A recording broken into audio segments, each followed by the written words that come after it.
Visite-nous, ô Esprit de Dieu, visite-nous. Je ne sais pas par quoi tu passes. Je ne sais pas ce qui est difficile. Je ne sais pas ce que tu ressens. Je ne sais pas comment tu te sens.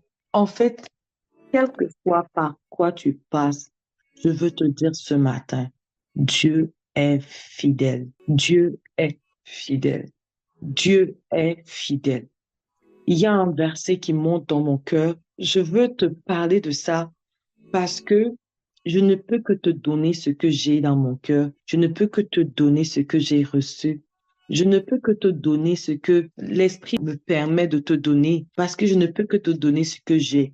Et dans mon cœur, dans mon âme, dans mon esprit, il crie un mot. Il est fidèle. Il est fidèle. Il est fidèle. Il est fidèle. La Bible dit que les bontés de l'Éternel ne sont pas épuisées. Ses compassions ne prennent pas fin. Elles se renouvellent chaque matin. Que ta fidélité est grande. Que ta fidélité est grande. Que ta fidélité est grande. Lamentation 3, versets 22 à 23.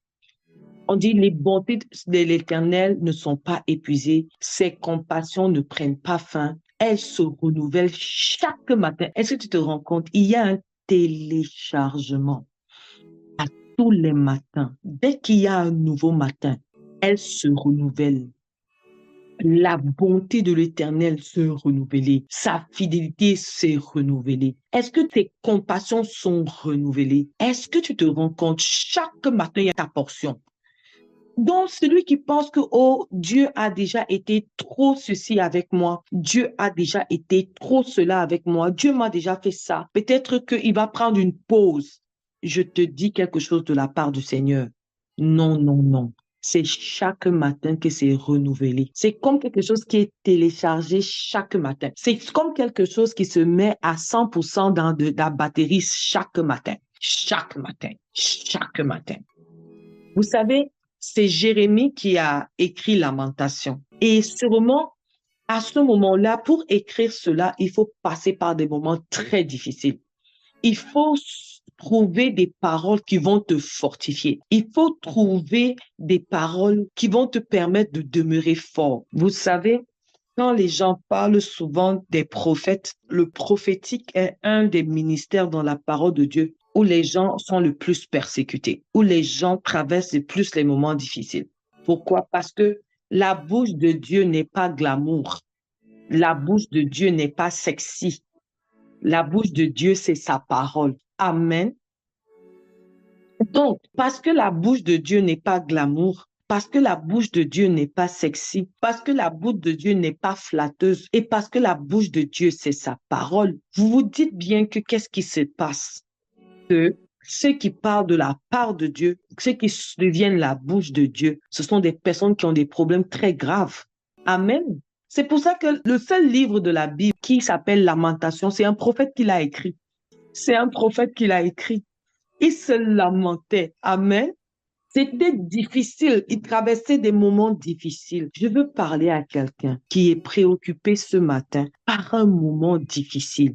Ses bontés se renouvellent chaque matin. Qu'est-ce que tu trouves difficile? Moi, en ce moment-ci, j'ai beaucoup d'échéances et par rapport à la force que je ressens dans mon cœur, je trouve ça difficile. Mais je sais une chose, il y a un téléchargement de force que Dieu me donne à tous les matins. Il y a un téléchargement de compassion que Dieu a envers moi tous les matins. Et il y a un téléchargement de bonté que le Dieu a en ce qui me concerne tous les matins. Et comme ici, il est 5h35, ce matin, ma portion m'attend. Amen. Sur ma part, ma force, mon courage, mes bontés, la fidélité de Dieu, c'est ce matin. Amen. Donc, ce n'est pas pour hier, c'est pour ce matin. Le feu a été remis à plein. Le feu a été rechargé. Toi qui fais une activité, tu te dis, où est-ce que je prendrai encore mes clients?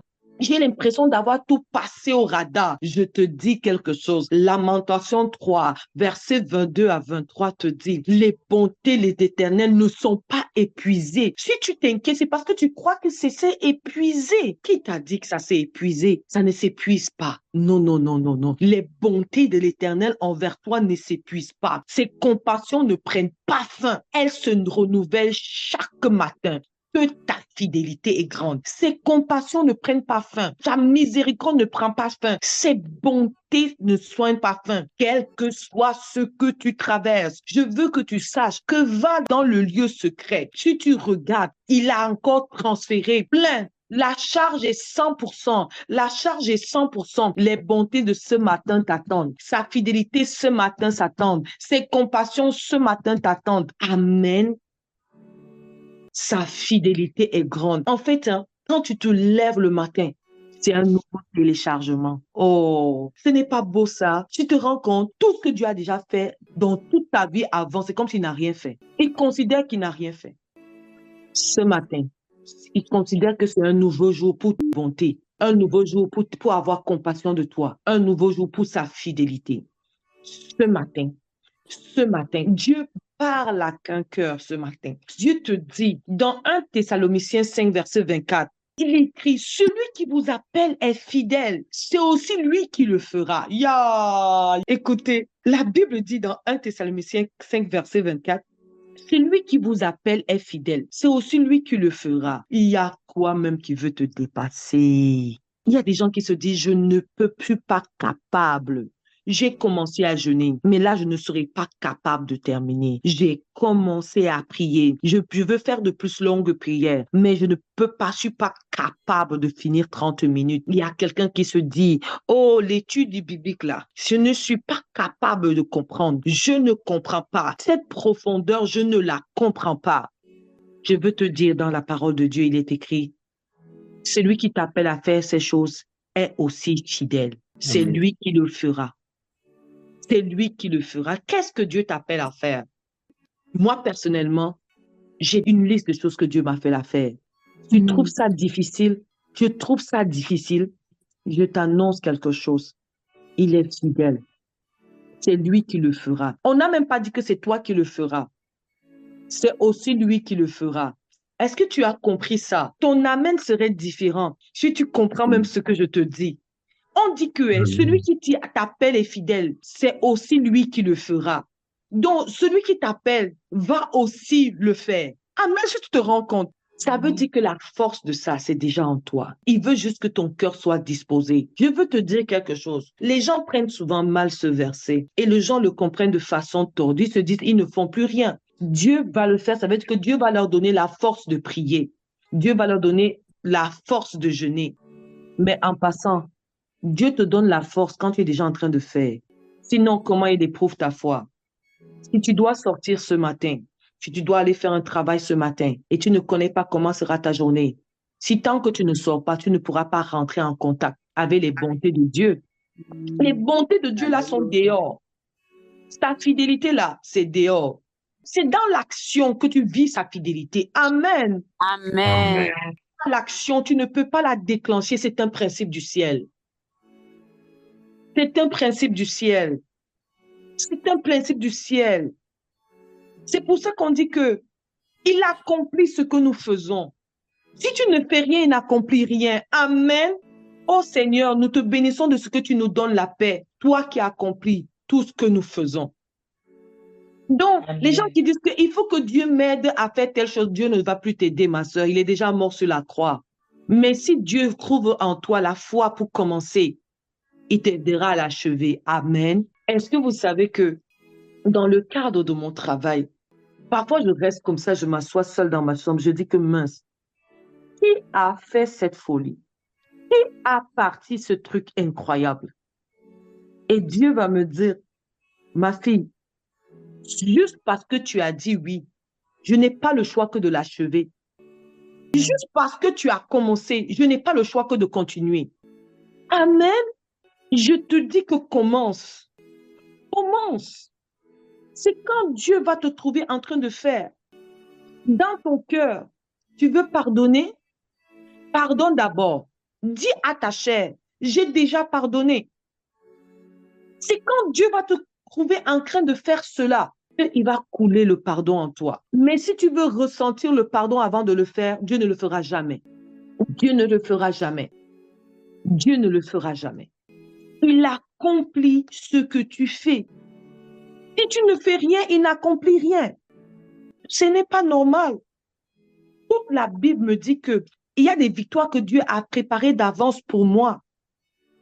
Toute la Bible me dit que il est le Dieu qui accomplit ce que je fais. J'attends encore quoi alors? Je connais quelqu'un qui a l'habitude de dire dans les moindres choses, oh Seigneur Jésus, j'espère que tu vas faire telle chose, que Dieu m'aide à faire quelque chose. Ma soeur, Dieu t'a déjà aidé. Mon frère, que Dieu t'a déjà aidé. Mais il accomplit ce que tu fais. Écoutez, Shadrach, Meshach et Abednego n'auraient jamais vu Jésus physiquement les accompagner dans la fournaise s'ils n'étaient pas tombés dedans. Pour que Shadrach, Meshach et Abednego voient Jésus physiquement dans la fournaise avec eux, il fallait qu'ils acceptent de tomber dedans. Toi, tu es en train de me dire que tu es au bord de la fournaise et tu dis à Jésus que, papa, je vais accepter de tomber dans la fournaise quand je vais te voir apparaître à mes côtés. Je t'annonce une mauvaise nouvelle. Tant que tu n'es pas dedans, il ne vient pas. Tant qu'il n'est pas dedans, il ne vient pas. Tant que tu n'es pas dedans, il ne vient pas. Parce qu'il accomplit ce que tu fais. Tant que tu n'as pas plongé dans ce jeûne auquel Dieu t'appelle, tu ne pourras pas vivre la force de Yahweh. Tant que tu ne pourras pas commencer à faire les prières comme Dieu te demande, tu ne pourras pas vivre l'esprit de prière. Dors même là-bas. Laisse le sommeil te trouve en train de prier. Ce n'est pas un beau sommeil, ça. Tu dois d'abord tomber dans la fournaise pour que Dieu vienne t'aider. Amen. Tu dois d'abord pardonner pour que Dieu vienne te donner la force de pardonner. Amen. Tu dois d'abord jeûner pour que Dieu te donne la force de continuer. Amen. Je veux dire à quelqu'un quelque chose. Je ne sais pas pourquoi le Saint-Esprit veut que je le dise. Il y a un moment donné, tu jeûnes. Il y a un moment donné, tu as très, très faim. C'est le moment-là que tu dois expérimenter la parole de Dieu. C'est ce moment crucial-là qui est ta fournaise. C'est à ce moment-là que Jésus doit apparaître. Mais si tu utilises ce moment pour casser ton jeûne, tu as empêché à Jésus d'apparaître. C'est cette faim que tu ressens dans ton cœur qui vide ton ventre et ça rend léger ton esprit. La puissance du jeûne, là, c'est cette faim que tu ressens dans ton ventre. Si tu ajoutes à la prière à ce moment-là, si tu pries à ce moment-là, tout devient différent. Il faut que tu sautes dans la fournaise. Il faut que tu sautes dans la fournaise. Hébreux 10, verset 23 nous dit, « Retenons fermement l'espérance que nous proclamons, car celui qui a fait la promesse est fidèle. » Celui qui a fait la promesse d'achever ce qu'il a commencé en toi, cette belle œuvre en toi de sainteté qu'il a commencé, il va l'achever, il est fidèle. C'est l'espérance que tu proclames. S'il est fidèle alors, et que ta consécration passe par le jeûne, la prière, la méditation, de longues prières, la sainteté, le pardon, on dit celui qui a fait la promesse est fidèle. Amen. Mon frère, ma sœur, je veux te parler. Quelle est cette montagne qui se lève devant toi? Il est fidèle. Il est fidèle. Tout simplement, dirige ton cœur vers l'amour de Dieu et vers la patience de Christ. Pourquoi on a l'impression que Dieu est infidèle ou que Dieu n'est pas fidèle? C'est l'impatience. Je ne vous mens pas. Ce n'est pas parce que l'épreuve dure que Dieu n'est pas fidèle. Amen. Mais quand tu commences à penser que Dieu n'est pas fidèle, c'est parce qu'il y a quelque chose en toi. C'est que c'est l'impatience qui est en train de porter ses fruits. C'est l'impatience qui est en train de porter ses fruits. Amen. La Bible dit dans 2 Thessaloniciens 3, verset 5, que le Seigneur dirige vos cœurs vers l'amour de Dieu et vers la patience de Christ. Christ est très patient. Est-ce que vous savez que Christ a attendu 30 ans avant de commencer son ministère? Patience par rapport au temps de Dieu. Patience par rapport au temps de Dieu pour accomplir les promesses. Mais attention encore là, dans l'attente, sois fidèle. Dans l'attente, sois fidèle. L'attente, c'est L'-A-T-T-E-N-T-E. Quand tu es en attente, sois fidèle. Quand tu es en action, sois fidèle. Quand tu es sur le chemin, sois fidèle. Sois fidèle. La Bible dit que Il est fidèle même quand tu es infidèle. Mais si tu es fidèle, il sera plus que fidèle. Sois seulement fidèle. Sois seulement fidèle. Je veux fortifier quelqu'un ce matin. La situation que tu vois, ce que tu vois, c'est tout simplement Dieu qui veut éprouver ta fidélité. Et ne te dis pas, j'attendrai ici, là. Je ne bougerai pas jusqu'à ce que j'ai vu et ressenti la force que Dieu m'envoie. Laisse-moi te dire quelque chose. La force que Dieu t'envoie, c'est quand tu es dans la fournaise. Tant que tu n'es pas descendu là-bas, il n'y aura pas un téléchargement spirituel de force. Vous savez, quand on dit les bontés de Dieu se renouvellent chaque matin, là, il faut même d'abord voir le matin que ça se renouvelle. Ça veut dire que quelqu'un qui reste sur son lit dans sa couverture, là, est-ce qu'il voit le matin? Il faut que tu affrontes le matin. Ou bien, si je n'affronte pas le matin, puisqu'elle se renouvelle chaque matin, ça veut dire qu'il y a un cadre dans lequel les bontés se renouvellent. Il y a une atmosphère. Qu'est-ce que tu es en train de faire? Que fais-tu? Parce que nous citons la parole de Dieu comme si Dieu est méchant. Nous citons la parole de Dieu comme si Dieu n'est pas fidèle. Même si tu doutes de sa fidélité, ça n'empêche pas qu'il est fidèle. Même si tu dis qu'il n'est pas fidèle, il est fidèle pareil. C'est pas parce que tu dis qu'il n'est pas fidèle qu'il n'est pas fidèle. Dieu est fidèle.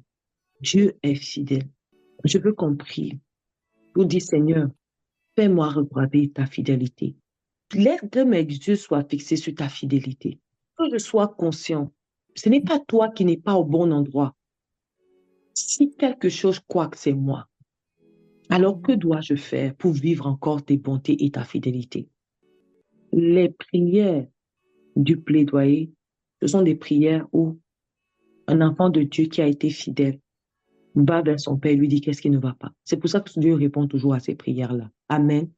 Mais je vous dis, la plupart du temps, ce n'est pas lui qui doit faire quelque chose, c'est nous. Ne soyons pas des chrétiens qui disent, j'attends que Dieu me fasse ci pour faire ça. J'attends que Dieu me fasse ceci pour faire cela. Ce n'est pas biblique. Si Shadrach, Meshach et Abednego avaient fait cela, ils auraient adoré le roi. Amen. S'ils attendaient que Jésus apparaisse avant qu'il n'aille dans la fournaise, ils auraient adoré le roi. Mais c'est parce qu'ils savaient que tout ce qui est pour leur édification a déjà été pourvu. Tout ce qui est pour leur sainteté a déjà été pourvu. En la personne de Christ à qui ils faisaient confiance, ils ont dit, oh, et même si Dieu ne nous délivre pas, nous ne t'adorerons pas. Amen.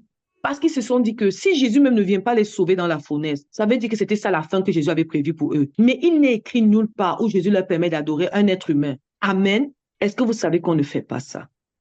Est-ce que vous savez qu'on ne fait pas ça? On ne réfléchit pas comme ça. Ils se sont dit que si la délivrance ne vient pas, ça veut dire que c'était comme ça que Jésus avait déjà prévu leur mort. Imaginez la confiance. Et si la mort, c'est de mourir en martyr, ils assumaient totalement. Amen. Dieu est fidèle. Que tu crois ou que tu ne crois pas, il est fidèle. Que tu acceptes ou que tu n'acceptes pas, il est fidèle. J'espère qu'il y a un enfant de Dieu qui va se dire, mon Dieu est fidèle. Et j'espère qu'un enfant de Dieu va se dire, il n'est pas un homme pour mentir. Ce qu'il a dit, il accomplit. Dieu est fidèle. Et je prie que tu creuses dessus. Va encore méditer dessus. Je t'assure. Je te dis, les enfants de Dieu ne connaissent pas leur Dieu. C'est pour ça qu'ils ont des réflexions boiteuses. Et c'est pour ça qu'ils sont des dieux, mais ils meurent comme des hommes. Parce qu'ils ne connaissent pas leur Dieu. Ils ne connaissent pas leur Dieu. Je peux ressentir la peine du Saint-Esprit qui dit, ils ne me connaissent pas. Parce qu'ils ne me cherchent pas. Ils ne me connaissent pas parce qu'ils restent dans le superficiel. Ils ne cherchent pas mon cœur. Ils ne cherchent pas à savoir c'est quoi que je pense. Mes pensées sont lesquelles. C'est quoi ma façon de faire. C'est quoi. Dieu est fidèle. Quand on dit que celui qui doute ne s'attend pas à recevoir quoi que ce soit de Dieu, c'est que celui qui pense que Dieu ne va pas faire. Est-ce que vous comprenez? Que celui qui pense que Dieu est infidèle. Est-ce que vous comprenez? Le fait qu'on doute de Dieu le blesse profondément parce qu'on ne croit pas à sa fidélité. On ne croit pas à sa fidélité. Et tu peux dire, je crois, mais c'est tes attitudes qui montrent si tu crois ou pas. Amen. Dieu est fidèle. Que tu crois ou que tu ne crois pas, il l'est. Et je te prie, devant Dieu, va étudier La foi vient de ce que tu comprends et tu comprends au travers de la parole de Dieu. Va encore lire sur la fidélité. Je veux que quel que soit ce que tu vas voir devant toi, quel que soit ce que tu vis, que tu te dises certainement mon Père est fidèle.